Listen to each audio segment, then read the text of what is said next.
ఏం గాని కంప్లెయింట్ గాని చేయట్లేదు. ఈరోజు రిజల్ట్స్ చూసాక చాలామంది హ్యాపీగా ఫీల్ అవుతారు. చాలామంది ఏంటి అంటే నిన్ను ఎంతో కష్టపడి చదివిచ్చాం, నిన్ను ఇలా చదివిచ్చాం, అలా చదివిచ్చాం, నువ్వు ఇలా పాస్ అవ్వకుండా ఉన్నావు, అలా ఇలా తిడతారు. ఆబ్వియస్లీ నేను ఒక పేరెంట్గా యాక్సెప్ట్ చేస్తానండి.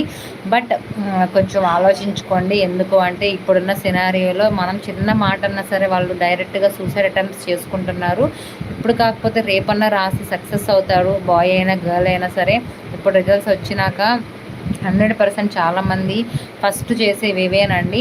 మనం తిట్టాలి, కాదని నేను అనట్లేదు. బట్ ప్రేమతో చెప్పాలి. మనం తిట్టామనుకోండి వాళ్ళు సూసైడ్ అటెంప్ట్స్ చేస్తే దానికన్నా బాధ ఇంకా ఏమీ ఉండదు.